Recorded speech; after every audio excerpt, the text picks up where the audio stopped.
Coming up on this week's episode of And Now We're Haunted. What's made of leather and sounds like a sneeze?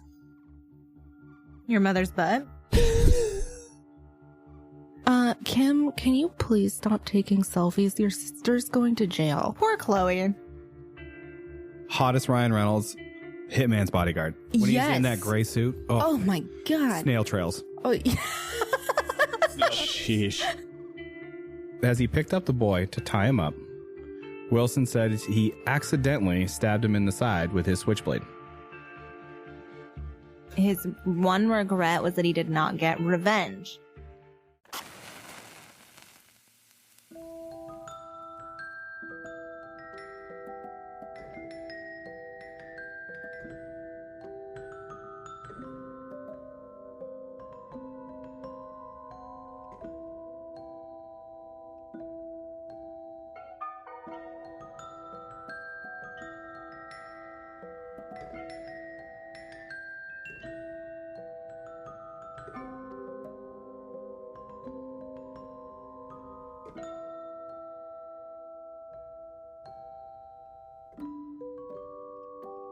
All right, folks, welcome to our episode 2 of And Now We're Haunted. I am your co-host, Jay.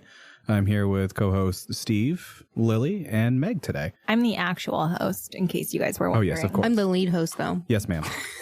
Hardly, Lily. Yes, ma'am. Yeah. Yes, sir. So this week, while Steven is showing his wife a chewed-up cork that the Dog got a hold of. Wine cork. A wine cork. She's a wino like her mommy. She's not even a dog. She's like a little raptor at this point. She just goes for it. So this week, we're going to have stories from co-host Meg and myself, Jay. Actual host Meg. Actual host Meg. Yes, ma'am. Lead host, though, is Lily. Yes, This is ma'am. important to remember. Trying to get these stories in before Thanksgiving week, which is my birthday. Woo woo. Yeah, What are you going to be, 50? I'll be 32, so in human years, that's 55 minus the sleep. I'll be about 60. Can you imagine? Yeah, you look good for 75. Thanks. Can you imagine being Jay and you're turning 32, which is the same distance away from 30 as me, except the other direction? Must feel bad. Yeah, here's the thing that makes anybody feel worse. The person who should feel bad here is Meg, because she's married to you and she's Jay's age. Yeah, well, She's actually like, see, love you.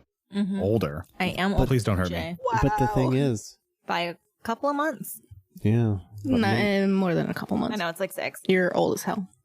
I didn't say that. I want to just put that there on the record. I did. I'm didn't not say scared that. of Meg like you guys are. Really? Have You you guys- guys seen her? You guys, Yeah. we're spending my birthday and Thanksgiving in a social bubble because of this blanking pandemic. Yeah, Yes. with Yeah. each other. I want Indian food. I'm just saying that right now. So we have some Deal. surprises set up for We do. Mr. To be honest, Jason. I don't even know them. I don't like They're surprises. pretty much my surprises. Meg, so you better Meg and deal I with have it. Meg and I have decided. Does on it some- avoid my butthole? No. No. that It depends. involves my butthole. Yes, All right. you did say you wanted Indian food. Okay. Yeah. It does involve your butthole and it involves Indian food. Okay. Yeah, so we have some surprises set up for your birthday. We're not telling you what they are, but it is also Thanksgiving, and today I got our turkey. I'm very excited. It's a Sam's Club. Love Butterball. That's How what I'm many going to start pounds is- calling how many Jack's our pounds dog. is it? Is Butterball. 11 for the 4 of us. Okay. so, So last year, Oh my I got God. a, what was it, 21-pound We turkey? got a 21-pound turkey from for him and two I. of us.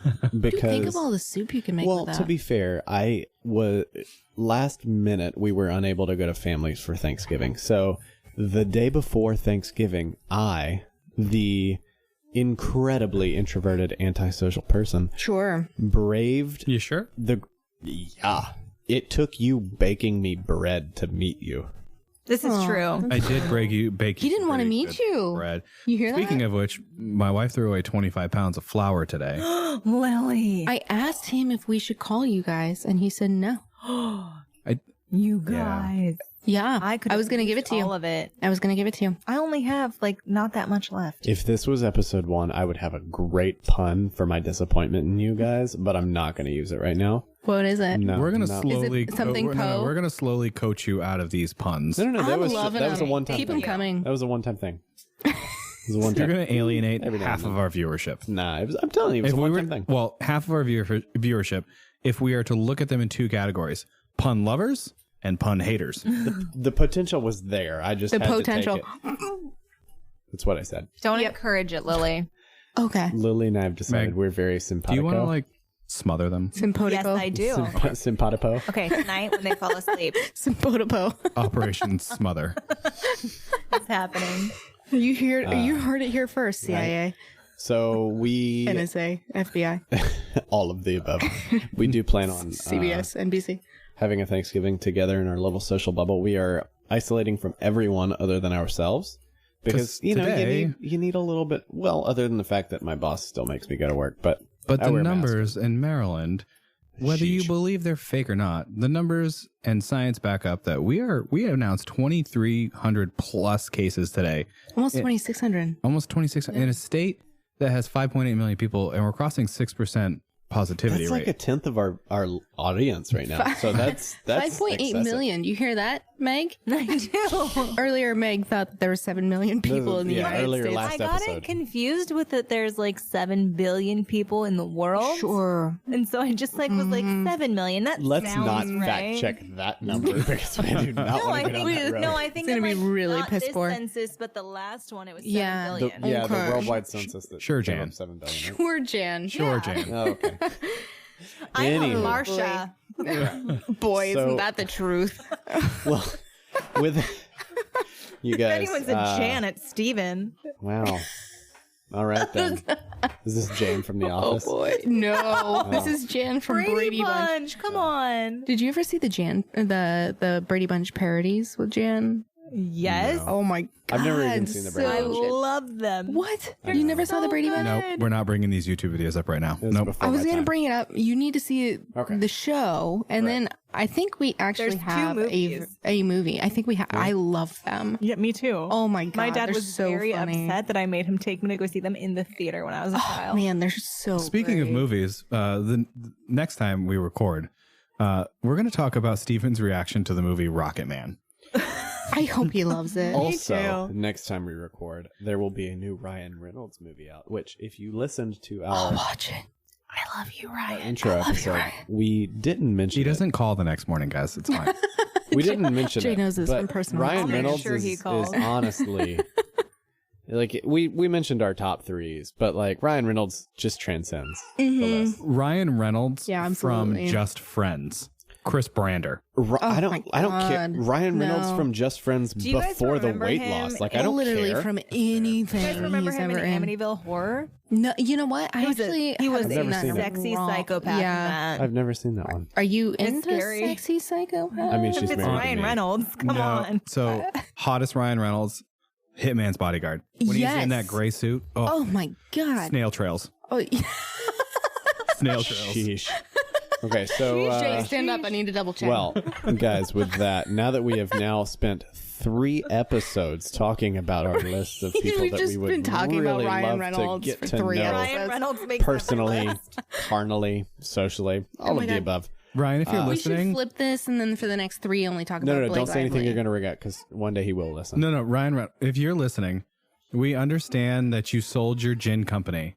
And I'm not a big fan of gin, but can you send me a picture of you with your gin and that's it? Nothing else. No clothes, no jewelry. Wow. I want you to draw me. I want you to draw me wearing this bottle of gin. Paint me like one of your French French Canadian girls, Ruined it.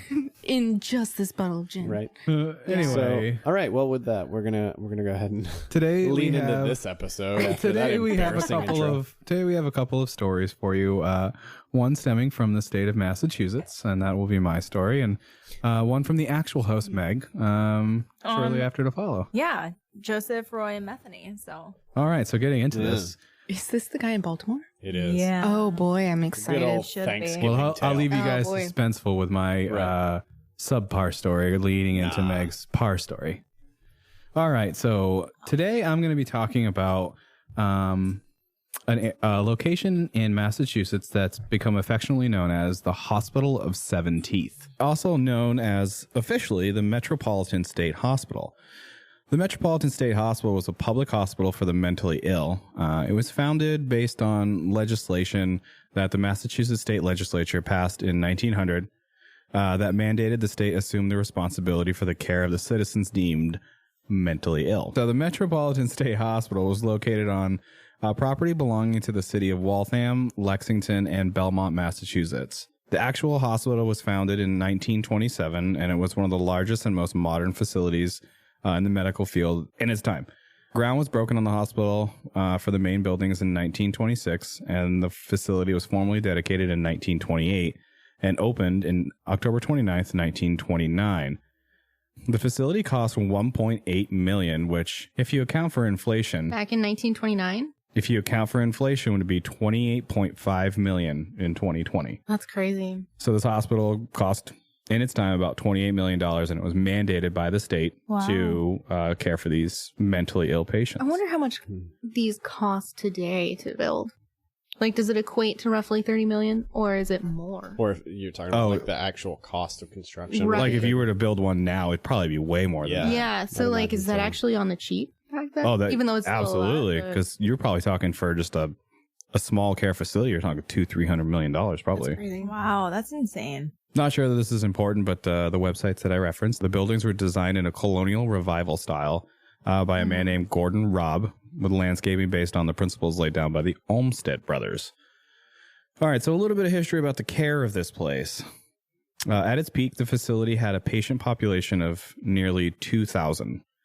The grounds included the Met Fern Cemetery, which is a burial site it shared with the Fernald School, which in future episodes we plan on talking about. It's a mental institution just up the way in Waltham. Is that... That's the one that we went to that one time and the cops were sitting out front of it. they didn't like people on that property at all. Whether that was because people were sneaking in or whatever they were doing there. I don't know. And carrying out its responsibilities, Met State was plagued by just a plethora of problems. Some of the concerns had been so troubling that many became legendary. Serious care deficiencies and staffing shortages were among the most prevalent of the deficiencies. This led to multiple reports of abuses. For example, individuals being misdiagnosed and overdrugged and neglected in the back wards, chained down to their beds, chained to the walls, stripped naked, just all sorts of awful things for mentally ill patients. Stripping naked is awful. For mentally ill patients crammed in a room, yeah. Oh, okay. If you don't want that Different done to you, perspective, that's I guess. not okay. Okay. I was going to say it sounds like the Navy, but... A little bit different. Different viewpoints here. Yeah. Okay. The back wards were filthy and appallingly inhumane. Patients were not only stripped of their self-esteem and dignity, also their clothes, but the restive and unruly ones were forcibly placed in seclusion and in mechanical restraints and forced to take medication and food against their will. Oh, that's so sad. Some stories about physical and sexual abuse abounded, and hospital attendants often played mind games with patients by threatening to send them to Bridgewater. Now, Bridgewater... Okay. What is this? So Bridgewater was, well, there's a Bridgewater mental institution there, but this one was different from Met State in that the ones at Bridgewater were deemed criminally insane by the courts. Oh. Was it in Bridgewater? Yes, it was in, it's in Bridge, yeah. Which, if you hearken back to our first episode, being deemed insane could have meant many things. Yeah, it's so easy. I mean, if your son died in a war, you were just, if you were inconsolable. Yeah. Yeah, about something like that, you were... So being sent to Bridgewater, where they were certifiably criminally insane. Yeah, you probably got bit by a snake or something. Or, ate people's faces. Probably This was prior to the infamous Miami bath salts incident of 2000 whatever. The Bridgewater bath salts. The Bridgewater bath salts incident. But if they were threatened, these patients are being threatened if they were being unruly to be sent there because if you're being housed with criminally insane people, you're liable to get shanked or something. Oh, God. So since the law called for strict scrutiny, the intimidation by the people at the Met State Hospital, they would use this as a means to intimidate the Met State people. Like, hey, if you guys are going to act out, we're going to send you over to Bridgewater. So they use it as a kind of a mental game to enact influence over them. Okay. Quality of care at Met State in the late 80s kind of declined. Most of its patients suffered mental illnesses ranging from paranoid schizophrenia to just simple bipolar disorder. What is a decline from the care that we've already talked about they received? Yeah, that's fair. Use your imagination. That It's does like- not sound good at all. Right? If the 5-star care that we've become accustomed to is being stripped of dignity, sanity, and clothing, Chained to the wall. then I would hate to know what the Motel 6 version of treatment would be. Again, use your imagination. The Rosebud Motel. So I'm just going to kind of wrap up some of just the backstory here before I get into my actual story. This was a world haunted by failed treatments and fearful delusions and hallucinations. Those who suffered psychotic relapses often returned to the hospital for repeated commitments and repeated treatments that often didn't work. The facility was formally closed in 1992 as a result of state's cost-cutting policy and closing its mental hospitals. That's not that long ago. No. I was born in 1992. Oh my Yeah. god. That's crazy. Yikes. Yeah, it was closed. It was closed in January, and I was born 2 months later. I was walking. So it was closed in by the time you were 92, born. but think about this. We all were. I'm potty trained. In 1991, it still had 180 patients and 324 employees. Oh my gosh. So between November 19th, 1991 and January 1992, the decline was so sharp that all 324 employees had left and the remainder of the patients would leave within the next 2 months, often transferred to the Fernald School or Okay. back to Bridgewater. Transferred to the Fernald School, which was shut down not too long after that, I presume. Can anybody guess, just take a wild guess, what the monthly cost of one patient at Met State Hospital cost in 1991? $5. Yeah, based on their treatment, I wouldn't be supposed. Well, is this actuality or like based on their treatments? That's two very different. Actuality, the base cost of treatment. Is this like the Price is Right rules, though? If we go over, we're out? Yes. Okay. Are you saying like monthly or Monthly. monthly? Annually. Annually. Annually. Yep, annually. Okay. I would say it's probably back then maybe 4,000 a month per patient. $60. I'm gonna say, we'll call it $9,000 a year. Okay, so you have $60. Wow. I'm going to win this. You guys all went I over. really overshot. You have, I said hold on, you have $60. You said $4,000 a So month. 48,000. $48,000 a year, and you Yeah. said $9,000 a year. $98,500 Oh my Wow. God. Is what I it was cost the way state. off. A little bit, Well, like if you think about it, to be put into like a care facility now, right? it's minimum $10,000 a month. Oh, So easy. Think about, yeah, that's what I'm saying. Minimum Yeah. $10,000. And this a was month. in So 1991. think about 1991.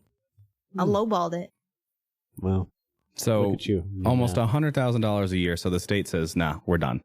The facility was closed in 92, and during a deinstitutionalization movement. That's a big word. Yeah, when most of state mental hospitals in Massachusetts were shut down and patients were placed in smaller private group settings, the property was unused until redevelopment began in 2007. Was there a city police force that played paintball there? Please say I yes. did not see any information on that. It's plus However- one for Trans-Allegheny. In 2007, a nationwide company called Avalon began to redevelop the property into Yeah. apartments and townhomes. So let me tell this story about the murder of Anne Marie Davy. Can I ask a question real quick?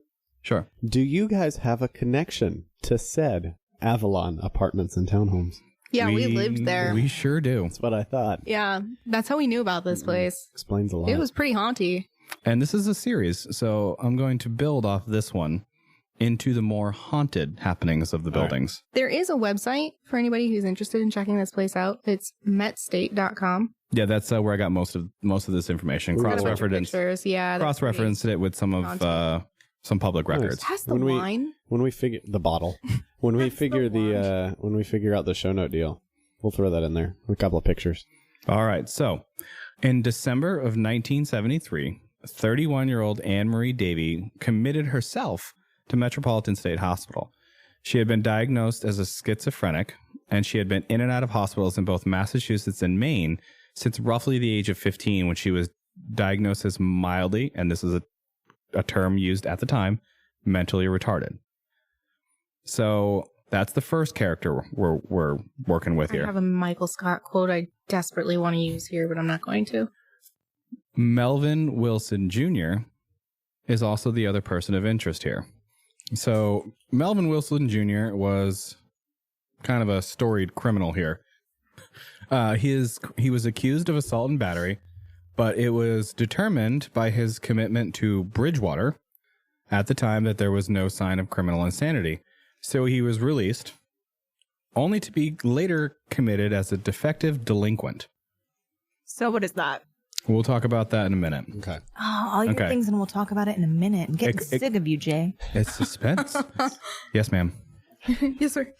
So the complaint against Wilson was a little outrageous, and by a little, it was quite outrageous. His alleged crime was at 18, he terrorized a 6-year-old boy by tying him up to a chair and proceeded to threaten to stab him to death with a knife. This continued for almost 24 hours. Oh my God. Reminds me of John I'm Wayne not going to make the Gacy. joke I was going to make. Okay. Yeah, probably not a joking time. Yeah. Reminds me of John Wayne Gacy, though. A little bit.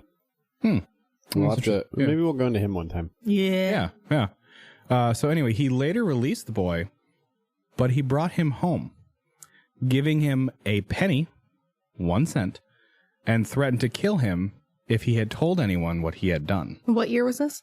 I didn't, this is like 20 years prior to 73. So like in the 50s. Okay. Because if it's a penny in 92, I'd be like, nah, No, dog, I'm going to tell people. I'm going to need more than a I penny. mean, a penny in the 40s is still, nah, dog, I'm going to need a little more than that. That's fair. like double bubble now. Yeah. Congrats. So I'm just giving you some backstory on Yeah. what What's his kind of name again? person, Melvin Wilson Jr. He sounds like a stand-up guy. All right. So his record notes that there was a great deal of mental disturbances within his family history. So after his release, he was once again evaluated for mental instability, but was found to be of sound mind. So shortly after his discharge, Melvin Wilson was committed for a second crime. Once again, he brutalized a younger boy, and here's what he did. So to your question, this happened before 1951. Okay. Because his second crime happened on a cold night in December 1951. He was sitting outside his house roasting marshmallows when 3 young boys walked by, right? Like, that's kind of a little weird. He's just sitting out front. Just roasting marshmallows. by themselves. So 3 young boys walked by. And as the quote goes, Wilson stated, quote, "I gave them some, and after a while we started to play hide and seek games. And we played a bottle called Hide the Bottle. We got tired of that game, so I told them about another game that I knew." End quote. So he suggested he tie up one of the boys and send the other 2 on their way, then have them come back to try and find the boy. So I'm going to interject. John Wayne Gacy he was a clown, like a party clown for people. And one of his tricks that he would do was he would have these kids and young boys over, and he would handcuff them or zip tie them, or he would do it to himself, and then he would get out of it. And he'd say, "Look, it's easy. Let me show you how to do it." He would then handcuff or zip tie the boy, and then that's where they were stuck. And he, obviously he wouldn't give them the key. This sounds very, very, eerily similar to Who John came Wayne first, Gacy. the chicken or the egg on that one? Yeah. Yeah. I'll look up some connections to them. That's All right. interesting. So just to recap here, his first crime, he tied up a boy in his basement to a chair, threatened to stab him, gave him a penny, let him go. Said, don't tell anybody. His second crime is he was roasting marshmallows. A couple of boys walked by, sent 2 of them on their way, tied up one of the kids. So picking it up this time. as he picked up the boy to tie him up, Wilson said he accidentally stabbed him in the side with his switchblade. That's no. Hate when that happens. Of course, he was immediately taken into state custody. He was incarcerated again at Bridgewater State Hospital for the criminally insane. Sure. And having fooled the mentally ill system once, what do you think he did again? Them Stabbed a pesky child. switchblades. He fooled them again, but this time he was sent to Metropolitan State Hospital. But his transfer in 1978, so keep in mind, this is almost 26, 27 years later, was from an error, and he was inexplicably transferred from Bridgewater State Hospital, a maximum security facility, to Metropolitan State Hospital, where he was granted a free roam access pass to any and all buildings on the campus. That And does this was not in the sound 70s? safe. This was in 1978. It's like that Unsolved Mysteries case. That Unsolved Mysteries case with the guy who gets to go Christmas shopping and just... Oh, yeah. No, he goes from a maximum security facility. 70s and 80s were the time to be a criminal. It takes him Really were. 26 years to fool the staff, and he gets to Metropolitan State. That's crazy to me. Like, even free roam at a state institution. Yeah, he was allowed free roam to the grounds and any of the campus buildings that were not designated staff only. Like, even if you were mentally fit, I don't feel like that's safe because someone else is absolutely not. You know? So, yeah, I mean, that's pretty wild. So now we're going to combine the two characters. This is where Anne Marie Davey and Melvin Wilson Jr. kind of intersect here. On the morning of August 9th, Anne Marie Davey was granted a grounds pass by her treatment team, one that allowed her to walk the grounds freely without an escort. And by that afternoon, she was reported missing when she failed to return to her ward by the prescribed time. Didn't see that coming based on our so weird conversation. The staff were notified, unexpected, including the evening physician, Dr. Suvasini Pandit. Wow, what a name. Who then notified Davi's mother. I'm impressed with his pronunciation, honestly. Yeah. It's because he's Filipino. It's He knows It's how the to put Southeast words Asian. together. It's the Southeast Asian. The Pacific Islander. I mean, it's an island. Okay, pause the story. The Philippines are an island within the Pacific Ocean, are they not? They're more than one. Yes but or no? Yes, They are. they're multiple. So by definition, isn't Philippine nationality a Pacific Islander? Sure. Thank you. Okay, but then when you tell him he's Asian, like either he'll lean into it or he'll get stubborn and mad sometimes, and he'll be like, "I'm Pacific Islander." You gotta choose one of the two. That's very Beyonce of you. Yeah. Yes, ma'am. Imagine being married to someone that tries to put your ethnicity in a box. Couldn't be me. I'm white as hell. You could put that in a box easy. I'm olive yellow. You're all I am According- not going to continue this conversation. Well, according to the great philosopher Immanuel Kant, who was wildly racist, one of the categories for Southeast Asians are olive yellow. Anyway, What? I Yes. didn't know that. anyway, back to You Metropolitan. can't say that. I don't think our baby got any of like my Native American genes. She's white as hell. She got all of my Irish genes. I Yeah, hope. dude. I She's hope gonna for be ginger too. Yes. Yeah. I hope for her sake she doesn't get any of her dad's punny genes. Me too, yo. Anyway, Love you, back to babe. Davy and Wilson. As long as she's punctual. So I'll be happy. Davy has not come back. She's not come back. Okay. And her mother's been notified. A search commenced for the missing patient, which yielded a makeshift shelter filled with clothing and linens about 20 feet inside the tree line. But within 24 hours, the hut was dismantled and everything that was inside was sent to the hospital laundry before it could be included in the investigation report. Oop, I smell a mistake. Big mistake. It seems that Anne Marie Davies' disappearance did little to worry the hospital administration, and efforts to find her were suspended less than 24 hours until October of that year. Wait, when What? did this happen? So it happened August 9th. Until October. They were just like, They searched for less whatever. than 24 hours, found the hut, and then said, Like, no big deal. didn't pick up the investigation for 2 more months until October. How old was this girl? I think she was 31. No, she was 36 at the time. The hospital staff found a woman's skirt, pieces of As cloth, they do. a pocketbook, a small zippered case tied together in a bundle. Y'all have seen Westworld, right? Picturing the hospital staff walking around. That doesn't look like anything to me. I mean, pretty much. Inside this purse were sunglasses, a bloody hatchet, Oh, God. and a collection of photographs with notes written to Anne Marie Davey. The purse was determined to be hers, yet once again the search for Davey was not picked back up. I'm sure she put that there on purpose. Just trying to throw the scent. Our good old justice system. It's always done us well. Oh yeah. The report on Davey's death claimed that she and Wilson were friends. He did air quotes. You just didn't get to see that. I did. I did the air quotes. Yeah, he did it again. Oh, I did it again. Wilson further claimed that he and Davey would meet out at the makeshift hut that was later found and then destroyed, destroying huge pieces of evidence is totally within line for state investigation guidelines. Yes, of course. Yes. Though the state police and Waltham police were notified of Davies' disappearance, the Department of Mental Health had to do its own extensive investigation. Large emphasis on extensive. Is that a sarcastic emphasis? Oh, big time. Based on, that's what I thought. So Met State thought it had done its due diligence simply by notifying law enforcement agencies, and they decided not to contribute further. Not my problem no more. I told somebody else. Yeah, I did it. There you go. Here's our one-page report. The first search for Anne Marie Davy was not conducted until October 6th. So keeping in mind we are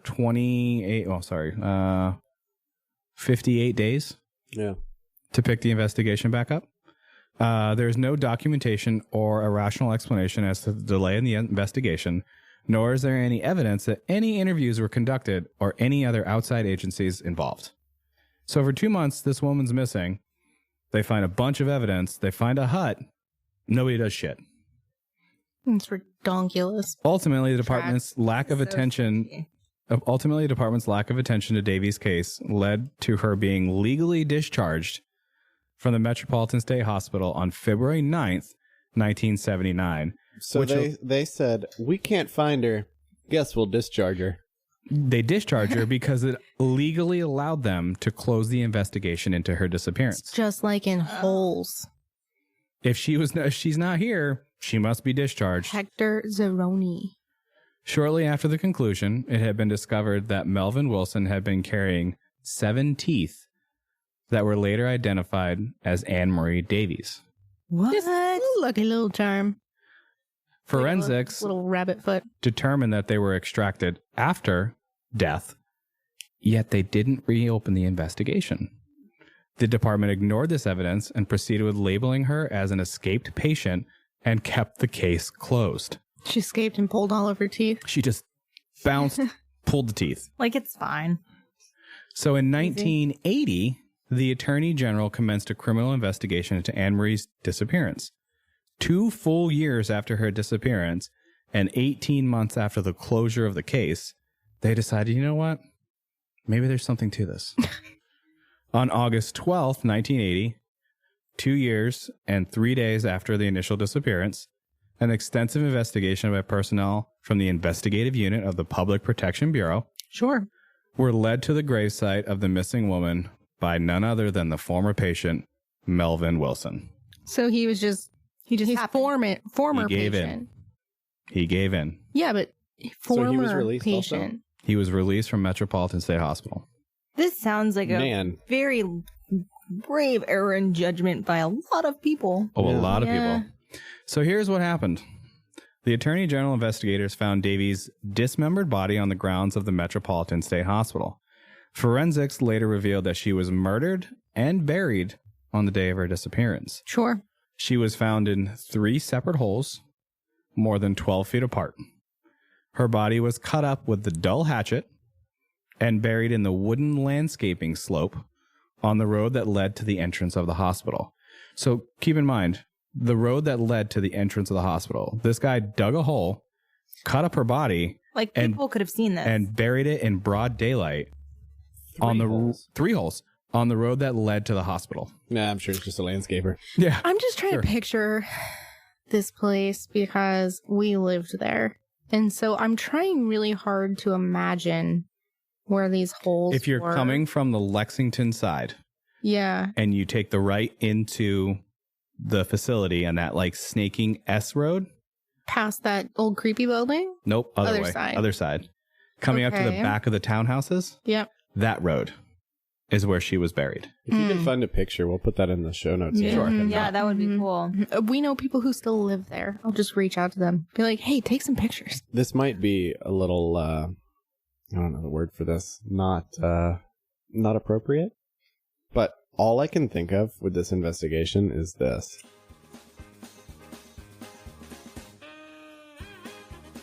Just all the investigators like, no, that's... Just scrambling around. Just running around, not getting any work done. Oh, look, we found a tent. We're going to have to pay money for you playing this song. No. You know what? Also, another thing is Meg's over here taking selfies. I am taking selfies. So many of them.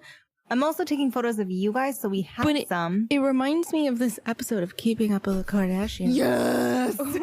When Kris Jenner's like, Kim, can you please stop taking selfies? Your sister's going to jail. Poor Chloe. Love Chloe. Chloe, if you're listening, I would like to be your BFF. No. Nope. Yeah. Yeah. No, Yeah. that's accurate. You can pick one. You don't have Me or Chloe. Chloe? Oh, Chloe. Chloe. Wow. She's got a lot more money than you, babe. Mm-hmm. Anyway, Jay, continue. Oh, so anyway, she was found in 3 separate holes. Investigators pieced together that on the day of her disappearance, she met with Wilson at the hut in the woods. For who knows what, we'll never know. He felt in his admission that he was compelled to commit murder because it was the next step in his mental process with getting rid of his quote unquote inner demons. So wait, he's like, I have to murder someone because it gets rid of my demons? Yeah, because he like attempted to like scare the boy, and then he stabbed somebody. Okay. And now Wow, his what a plea. Like, Yeah, it's... his next major step jump. was to actually commit the murder. I get it. I guess when someone's like that, I It's just get like it. Ted Bundy. It escalated until Yeah. he got. That's... oh, Ted Bundy. Ugh. So he felt compelled to murder, and after some more forensic investigation, it was determined that he bludgeoned her to death with the back of the hatchet, and then he used this hatchet to not hatchet off her extremities.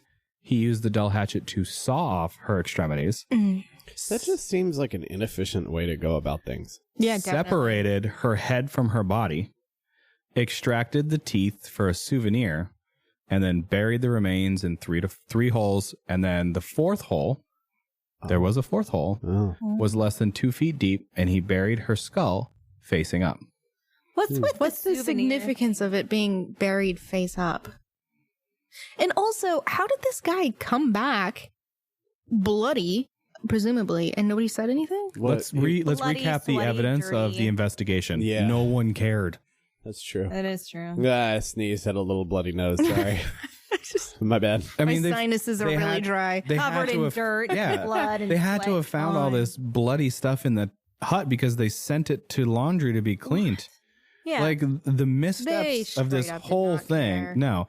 So if this is what they missed on a murder investigation, and in this series, we're going to talk about some more of the treatments that went on at Metropolitan State Hospital.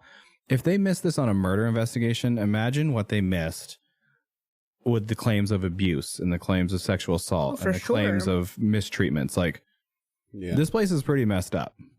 So anyway, that's the story of the Hospital of Seven Teeth. It's become affectionately known because, to our knowledge, and I haven't done my full research, this is the only murder.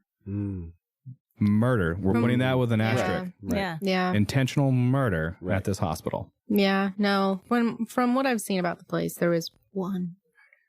But Well, it also sounds like there could have been a lot of accidental murders with that They also did a lot of mistaken testing switchblade. on Ooh. children, Right. which I think you're planning on doing more Yep. research on. I am. But they did like lobotomies. and So for anybody that- What's terrible things with to the children. lobotomies? It Like, was a huge It was a medical- thing, man. Yeah. It really was. If So you for- guys haven't, if you guys haven't heard, we get into the lobotomies the last episode very briefly.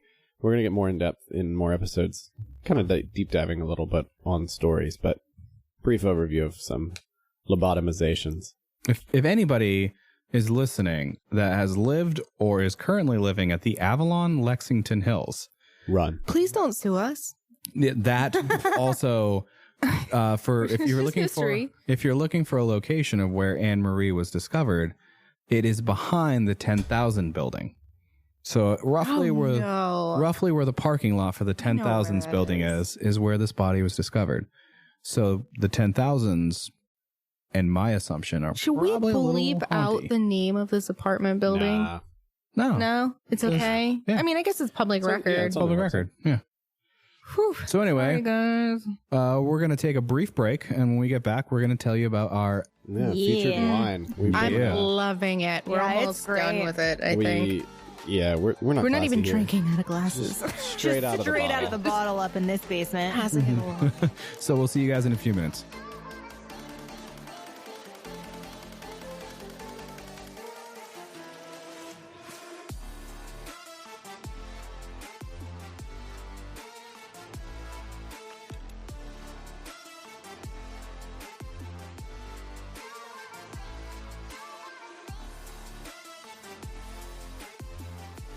All right, and we're back.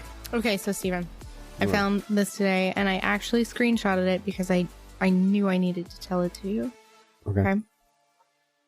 What's made of leather and sounds like a sneeze? I don't know. Your mother's butt. And that's the show, folks. Thanks for coming. I'm out of here. Okay, so what's made of leather sounds like sneeze? A shoe. Wow. That's such a Stephen Thank you. joke. Thank you. Good night. Such All a right. Stephen joke. Yeah, Let me that's finish this why I wine off. screenshotted it. It was So- awful. Every bit of it. I love it. Ugh. All right, so this week's featured wine is the 19 Crimes wine. It is a Park Red from Australia. It's a 2018. The back of the label says 19 Crimes, and it's got a picture. We'll post this as well. The Banished. 19 crimes turned criminals into colonists. Upon conviction, these rogues, guilty of at least one of the 19 crimes, were sentenced to live in Australia rather than death. The Banished is a tribute to James McNally Wilson, lived 1832 to 1921. In 1866, Wilson was court-martialed for desertion and mutinous conduct and placed aboard the last convict ship to sail to Australia. In 1876, Wilson survived a dangerous escape from his prison in Fremantle and fled to New York, spending his remaining years in the U.S. To learn more about this and other stories, please visit their website. So we'll post that, but it's actually pretty good. So it's from Australia. Just say where. Just origin, southeastern Australia. So, I So mean, like Sydney. I'm pretty Yeah. sure that this is the wine that if you were to put your camera up to it and take a picture of it, the picture's supposed to move. Let me see. really? Because I It took a might picture. be that one. It might be another one. There is some really neat wine bottle that does it. Huh. What is it? Or do, maybe you have Jay? to download an app. Mm. Yeah, I don't know. That's It's all right. too much work. I don't know. That is. I don't want to download an Yeah. app. Yeah. All right, Meg. This is to you. This is a good old, Hey guys, how's good it old going? Thanksgiving story. Yeah, Thanksgiving is coming up, and so I thought I could do a story that has to do with some food or not. Yummy. Lily actually brought this story to my attention, Love this guy. and What a guy. I found it super interesting, so I'm going to talk about it. It is of Joseph Roy Metheny, and he did some bad stuff, you guys. Yeah, you really Some did. really bad stuff. So I just Googled it, and the first thing that popped up was Joseph Roy Metheny Barbecue. Yep, we'll get we'll to get that. into my, We'll okay. get into that. You should see a picture of this guy. So- He looks like a barbecue. We need to upload a photo because this guy's mugshot, you guys, is terrifying. Oh yeah, he's screaming. Serious. Literally like He's screaming like in Sirius Black from Harry Potter. it. Yeah. But fat. But like what they made Sirius Black out to be. this guy's not scary. the actual Sirius, as we all love him. Yep.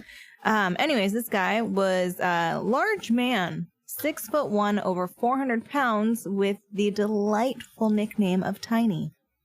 Yeah, that Sounds tracks about right. for him. Yeah. He was born on March 2nd, same day as my husband, but in 1955. He was. We shared literally March 2nd, 92. Oh, this guy is local. Yes, he's Baltimore. Yes, Baltimore. this is one of the things I Got it. liked because it was a local guy. He was born in Baltimore. He was actually like homeless, very like close to Annapolis, like Within 15 minutes. 15 minutes away from Annapolis, which is where we are, you guys, in case you didn't know. Growing up, there's a little like he said, she said on what happened, but it sounded like a rough childhood. His father was an alcoholic and he was killed in a car accident when Metheny was only 6 years old. So he grew up without a father figure. Well, sometimes it's not always a bad thing. That's true. It's true. And, you know, plenty of great people grow up with only one parent. He had 5 siblings, and his mother worked a lot. She would work double shifts. She's trying to support the family. So there's some kind of things like, was she unable, unwilling to really spend time with her kids? You know, was she just working really hard? He felt very neglected. And of course, as we all know, neglected children grow up to be, perfect models of society. Of Right, course, right. of course. So Take care of your discrepancies. kids, yeah. Yes, don't please. don't podcast in the basement and ignore them. Whoa. We have a station here. She is less than 3 feet from your right She arm. is. Yeah, she's being well taken care of. So according to Metheny, he and the children, his siblings, were left to other family members or in like foster care type arrangements. And sometimes they lived with their mom. And when they lived with their mom, like they wouldn't have enough to eat. It just like wasn't a great time. Now his mother disputes this. She says they never went hungry, never became homeless, or relied on the government welfare, as they were never put into homes of other families, as Metheny had claimed. Now that's something she has said. She also said that she was an above average student, always polite and never rude. So that's what she's saying about her son, and that he rode his bicycle a lot. This 6'1", 400-pound man. Right. Well, as a child. You know that song that you played earlier? That's what I imagine Bethany riding around. Riding around on a bicycle. 400 You pounds. can't even balance. You're very top heavy. So still as a child, he would know he was smart. He had a good childhood. She did say if he was neglected, it was his own fault. Which is was a great pretty good thing home. to say as a parent. Like, oh, if he was neglected, that's his fault. And like, yeah, what kind of parenting does that say about you? Yeah. You just allowed your child to be neglected. Oh no, he said he was neglected or something. And I wasn't really paying attention. I wasn't there. Other members of his family said differently. They said that he was cowardly, overweight, a boy. Well, that's true. He was. That just carried on. Mm-hmm. And he was a boy who no one ever had enough time for, but he was never mean and he was always willing to please others. It just sounds like there's a lot of discrepancies in his early childhood because it's not like, I mean, he's an overweight child, but he loved to ride his bike, but his siblings and he were never fed and they lived with other families except they very, very muddy. Everything is That's very fair. So we don't really know what happened because mom is saying one thing, family members are saying another. Was it somewhere in the middle? Like, we don't really know. Yeah. But we can confidently say that It Daddy was wasn't pretty. not saying anything. Yeah, he was dead. Yeah. Daddy was quieted several years before. So Permanently. now Metheny is growing up. When he turns 18. Wow. Sorry. I will. So now Metheny is growing up. He has turned 18 and he joins the U.S. Army. Go Navy. I just want to say that. According to his mother, he spent his time in Germany, but Metheny claims to have spent time in Vietnam. And when he was there, he became addicted to heroin while in the artillery there. I said that. The heroin. I said that. That was a thing in Vietnam, Heroin? actually. Was it? Yes. It was, yeah. Opium Yes. fields. Opium. Oh, duh. That's what I listened to a whole thing about it. The soldiers out there, they had downtime and they couldn't drink. So they did. So they did some heroin. Yeah. But then they came home and were they were addicted. fine. No. Oh, They were weren't. fine. It was some study where they were out there and connection with Vietnam and then the people that they were out there with. Well, that was not the case in his Yeah. situation. No. I also no. imagine Bethany's mom, Methane's mom, being like, oh yeah, no, he served in Germany, and Metheny like in the background, like shaking his head violently, like, no, I was in Vietnam. It's big old I was 400 in pound man. Vietnam. Right? So his mother says, I have no memory of him serving in Vietnam. So again, the he said, she said. But if he neglected, it was his own fault. It was his fault. Mhm. It Not was. the kind of mother you can really rely Also, on. by the time he Sounds finished, sweet. by the time he finished basic, if he had joined the army at 18 in 73, he would have. Vietnam was winding down in 75, so I mean, but basic wasn't as long as it is now. yes, Like, it was. they were trying to pump through pretty I quickly guess that's true, to get but like people not out at the to end Vietnam. of the Vietnam War, though. That's the Nah. thing. Is like Yeah. with Really? the draft. We were winding troops down by 73. Yeah. Mm. So we don't know. Mm-mm. Please continue. Oh, I will, of course. Sorry, so, ma'am. The one thing they do really know is that once he did join the military, once he was in the army, he really stopped contact with his mother. Mhm. She said he just kept drifting further and further away. I think the worst thing that ever happened to him was drugs. It's a sad, sad story. I think the worst thing that happened to him was his mother, but that's just, Mhm. Yeah. baseless rumors. I don't know. I love my mom. I do I too. love my mom too. I'm a my mama's mom boy. too. She's Hi, pretty Mom. great. So after leaving the army, Metheny was. How do we all feel about our dads? Dude, I have a great dad. Y'all have Yeah, met him. I love my dad. Yeah. My dad's pretty dope. My dad's a real piece of work. Of work. Yeah. A real peaceful guy. Real nice. Real great. After leaving the army, Metheny lived near Patapsco. Thank you, guys. I'm from the West Coast. Sounds like we a have Tabasco our own, sauce. We have our own weird You have like word. Mukilteo Mukilteo, Squim. Is it Mukilteo or Mukilteo? Mukilteo. and Snohomish. Yeah. You don't want to know All what I used easy to to call say. What did you say? Muck my. Muckle-toe. I thought you were gonna say like something like muck my Teo. Oh boy. So he lived in the, Hey, Meg, what is you wanna it? muck my T.O.? Patapsco, Patapsco area of Maryland. Sure. which is rife with prostitution now. Yeah. Oh, is it? It was Yes. back then, too. Okay. How do you know? We literally took a class with a circuit court judge from Anne Arundel County. Who And told we us. Yeah, live right. here. Like, It's not tough it's to know. not like it's a, I mean- a 3-day ride on horseback. It's like, I mean, over it by might the be a Costco. 3-day ride on horseback, It's though. by the Costco. Hey, I not love that far. Costco. I know. Okay. How do you know like specific blocks, Stephen? Maybe he was visiting these prostitutes. Mhm. How does that make you feel? On horseback. Research.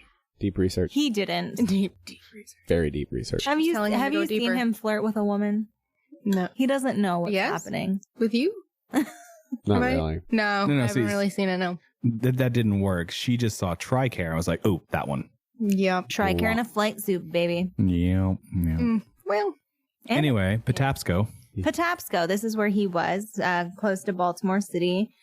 He would bounce between homeless shelters and bridges for his sleeping arrangements. So nothing like sleeping under a bridge, you guys. I like how we call sleeping under a bridge an arrangement. It is. It's an arrangement. Yeah, he worked as a forklift operator and spent his wages on Southern Comfort, heroin, and crack cocaine. Well, one of those three is sweet, acceptable. sweet crack cocaine. Sweet crack cocaine.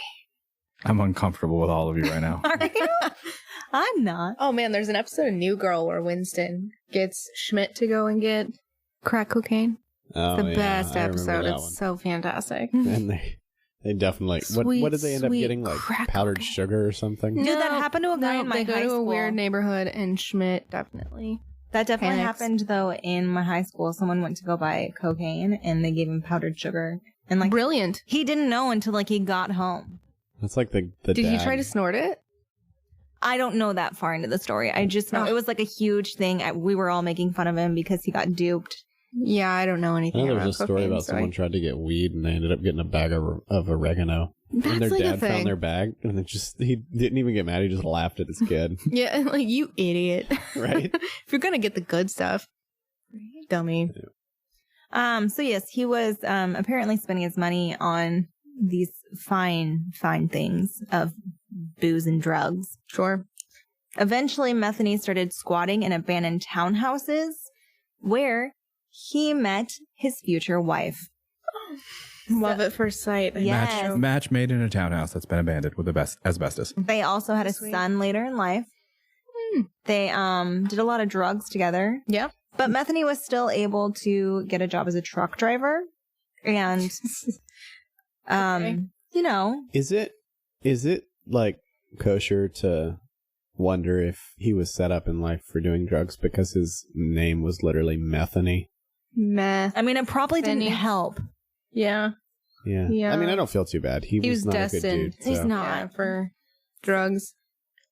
So he was a truck driver. He has settled down with his wife and child and drug use. Mm-hmm. And in July of 1994, he returned home after work and found that his wife had left with their son. No indication of where they'd gone. No note, no nothing, no phone call. She just took the son and she up and left. Bounced. So there is some speculation about what I'm about to talk about, which is murder. Of the most dastardly type. Yes. Metheny was really only convicted of 2 murders, but he claimed 13. So tell us about these 2 murders. I will. So his wife and son left him very unhappy, and he went out looking for them. You know, he didn't just like let it go.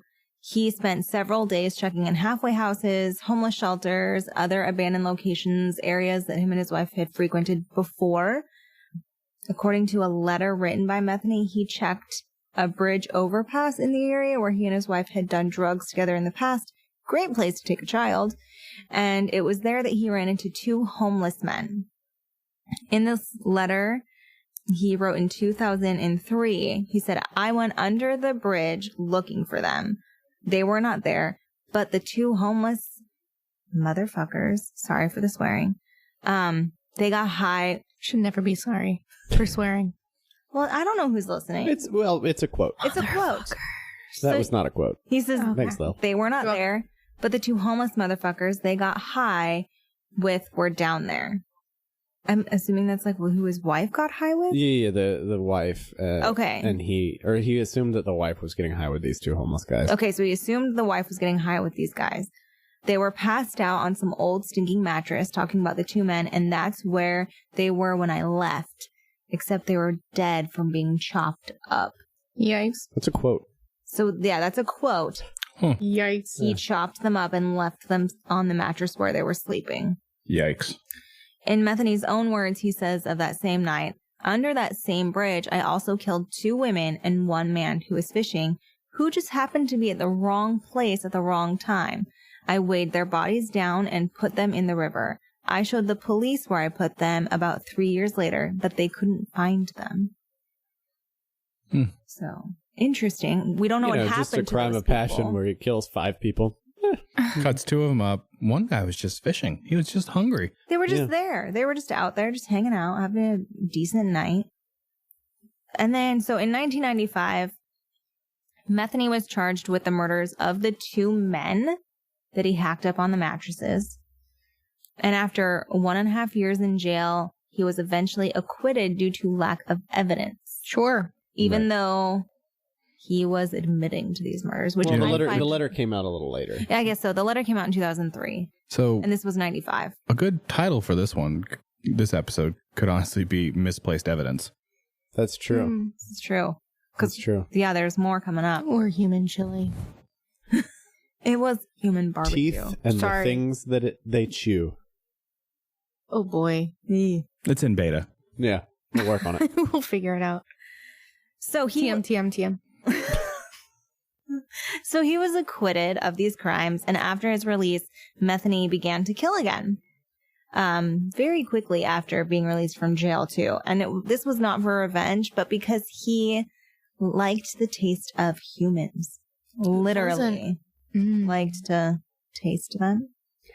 So, disclaimer coming up, there's some references to sexual assault, actions done involved with Metheny's treatment of women. So, if you feel the need to skip forward about 2 minutes.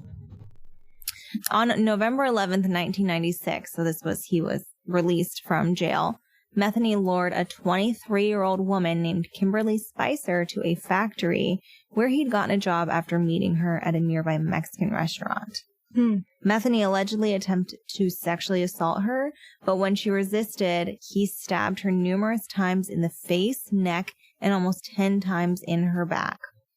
When her body was discovered in December of that same year, she was buried under Metheny's trailer. She was found to have a beer bottle placed inside her body. What? Weird factoid about Maryland. Beer butt chicken.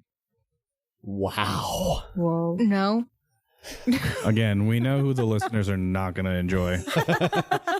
No? Okay. Interesting fact about the state of Maryland. Necromancy. Not necromancy. Okay. Rewind. Delete that. I might leave that. Necrophilia. That one. Why did I say the wrong word? I necromancy like necromancy. is bringing dead people back to life. So, I realized that after I said it.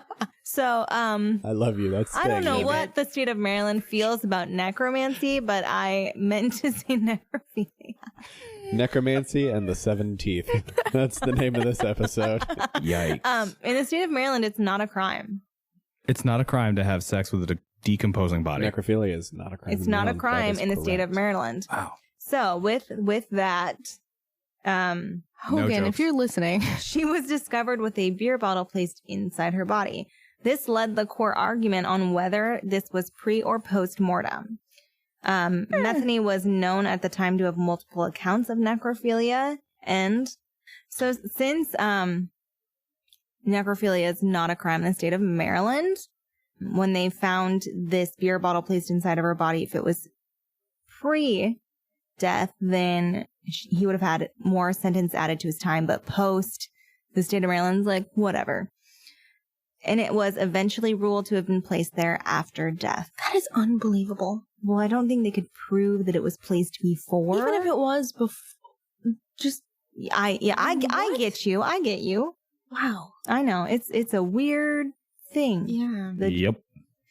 So, during the course of the Kimberly Spicer murder trial, the floodgates were opened with evidence and found to suggest that Metheny had committed at least 2 other unsolved murders in the area. So this is really bringing his body count up pretty high. During this time, Metheny was convicted of death of Tori, I hope I'm saying this right, Ingracia, whose body was found in 94 near Interstate 95, a short distance from the pellet factory that he worked at the time. Finally, Metheny was brought to trial for one of the first murders he committed, and the last one he was tried for. So that's the last time he was tried for murder. He strangled a woman named Kathy Ann, again, I hope I'm saying this right. How do I say this? Magaziner? Just say it with confidence. In 94. I don't want to butcher the dead's name. Say it with confidence. Well, Metheny didn't have any problem butchering him, so. Oh, boy. Wow. I was talking about Yeah, I think it's Magaziner. Thank you, Jay. Thank you for your helpful input. You're welcome. I appreciate that. Her decapitated skeleton was recovered by police near the pellet company where he worked after Metheny led police to the burial site. These trials were what led to the horrific evidence and recount of Metheny's heinous way of disposing of the bodies being brought to light. He claims to have killed 10 people, although he was only indicted for the murders of Spicer, Ingracia, and Magaziner, I think is how we decided to say her name. Although the darkest part of his crimes were the claims of how many people he killed, it's what he did with the bodies. He says, I killed and butchered up their bodies. I cut up the meat and placed it in some Tupperware bowls, then put it in the freezer. Over the next couple weeks, on the weekends, I opened a little open pit beef stand. I had real roast beef and pork sandwiches, and why not if they were very good? The human body can taste very similar to pork. If you mix it together, no one can tell the difference. So there are people out there in the 80s and 90s that may have consumed in the early 90s, probably human flesh because this guy mixed it in with his barbecue stuff. Yeah. Early to mid 90s. Maybe not know. If you were going to a barbecue pit in the Baltimore area, you may have eaten some human. He's like a fat Maryland Hannibal. He looks like he's belongs on Sons of Anarchy. He's creepy looking, like he's scary. I'm still taking this all in. Yeah, it's honest. A lot. It is really something. Pretty gruesome. Yeah, Jay just saw Silence of the Lambs last summer. Really? Oh, that's such a good movie. But it's definitely going to make me think twice about eating at a food truck again. I was thinking the same. Vegetarian. Nope. He's so big on food trucks too. I love them. Yeah, and these guys with your carnivore diet, geez. Yeah. You never know. No. Going keto. Going keto over there. Okay. Avocados cannot be substituted with human flesh. So. Oh, I love a good avocado. True. Oh, so in Metheny's confession. Confection. I cannot speak. It's fine. His primary reason for luring another alleged victim named Rita Kemper to his trailer was for a very specific reason, you guys. He needed some more barbecue meat. Fair enough. Well, he was a hit. It was a hit, and when he you needed need food, you go grocery shopping, and in this case, you go. he just went luring farm fresh. women. I go grocery shopping to Trader Joe's. We do things differently here. We do. Yeah. What do you mean here? This is 10 minutes away. I mean, in this basement. No, I don't okay. know. Everybody ignore Steven. Yeah. He's not funny. Wow. I would think we weren't married. I love you. Uh-huh. No, I think that's why you guys are married. She doesn't think you're funny. That's probably it. Again, I think it's TRICARE. Because I think I'm hilarious and Jay doesn't think I'm very funny anymore either. Steven doesn't think I'm funny. I think I'm hilarious. Lily doesn't think I'm funny. Wow, you say that with so much disdain. She doesn't think I'm funny. It's all You're around. funny. You made me laugh pretty hard this morning. Okay, Did he we don't take need to his share. pants off? That always makes me laugh when you do I might cut Steven. that if you would like. Wow. Nah, he's just playing with our dog, all cute. So in the end, Metheny said his one regret was that he did not get revenge. He says, "The only thing I feel bad about in any of this is I didn't get to murder the two motherfuckers I was really after. And that's my ex-old lady and the bastard she got hooked up with." What? Yeah. Right? So he just wanted to kill his ex-wife and whoever she was. And along with. the way, he just killed and barbecued some other people. Yeah, but I don't feel It's a bad about natural that. progression. Yeah, Yeah. clearly. Wow. Metheny died August 5th, 2017 of unknown causes. I mean, he was over 400 pounds. I don't think So, unknown at yeah, I all. feel like Too Yeah. much barbecue. Mm-hmm. maybe. Never mind. He was found unresponsive in his cell while serving 2 life sentences for the crimes he committed. He was 62 years old. Not his last words, this quote of his will end our story. Joseph Okay. Metheny says, "That's my story. Horrible, but true. So the next time you're riding down the road and you happen to see an open pit beef stand that you've never seen before, make sure you think about this story before you take a bite of that sandwich. Sometimes you never know who you may be eating. Ha ha."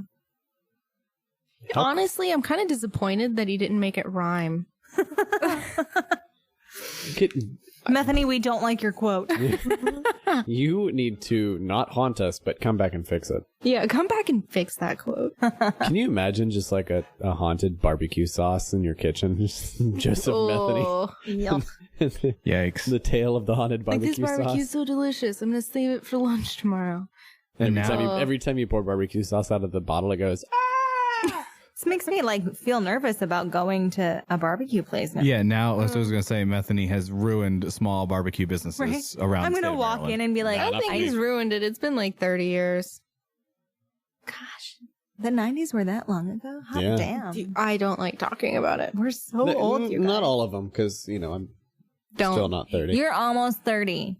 Oh, man. It's okay, Meg. The true 80s babies here reign That's right. supreme. Yeah, we do. Yeah.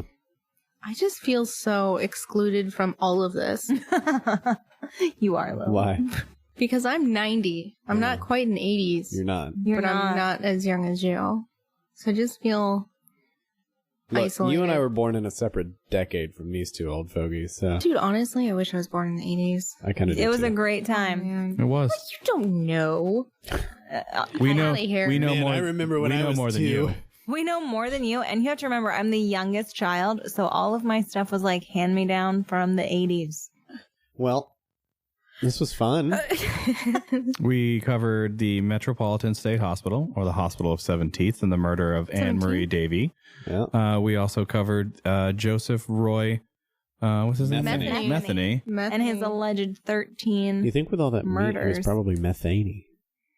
Enough. cut that. Enough with the yeah, puns. that's- that one's bad. That is a Some bad of them one. are really good. That one was bad. That was rough. Not your best. No. So we covered Joseph Roy Metheny, Metheny. and Now it's a good one. coming up on future episodes, we're gonna try to do some more haunted stories and more ghost stories. Pretty haunty. Mhm. We're aiming to have 1 to 2 episodes every 2 weeks. As far Yeah. as One episode every 2 weeks. one episode every Something 2 like that. weeks. The ideal. Yeah. So Unless you guys want to donate to us, so this can be our full-time gig, and then you get lots of stories. we're going to try to also aim to do our first investigation. I think Stephen and I are going to try to line up a place to do it Yeah, overnight. probably before Christmas. The horse you came in on saloon. That'd be pretty dope. I would like to go I don't know that I want to go in the middle of Baltimore at night. I'd rather go to the Trans-Allegheny Insane Asylum where we have full rain for 8 Yeah. hours. Like, The I overnight. Edgar Allan Poe's ghost, guys. Insane That's Asylum. one single In the ghost most compared to, like, haunted 50. One of many. You don't know. And also, like, in the middle of Baltimore where we could die at Right. nighttime. Trans-Allegheny gosh. is one of the most haunted destinations in the U.S. So, and it's only 3.5 hours away. I just hope that if we saw Edgar Allan Poe's ghost, he would be in that Let's just straw do it so hat. she can just let it go. I Yeah. do. I hope And that that We'll do both. straw We'll hat do it all. still. Yeah. Nevermore. That's all The he crow. says, too. Oh, the raven, whatever it is. Well, if it's Southern Straw Hat Edgar Allan Poe, it's probably a It turkey is vulture. crow. And we've consumed an entire bottle of 19 Crimes the Banished. So it was very was good. it was delicious. With- Without Yeah. a cup to be had between 10 all out of of us. 10 Yeah. would recommend, actually. Oh, Yeah. yeah, I would too. So we've looked into the void. And now we're haunted. Haunted. haunted. Hi everyone, Steven here. I just wanted to reach out and remind you that we can now be found on iTunes, Spotify, Google Podcasts, YouTube, and many other places where you listen to your favorite shows. If you could do us a huge favor and leave us a comment, a review, a rating, and anything you think that we can do to improve this show and make it better for y'all. We're really enjoying this, and we want to make this the most enjoyable experience we possibly can for all of you. So just leave us that rating or a review, send us a message on Facebook, just reach out, and we'd love to hear from you and see if we can make things even better. Thanks.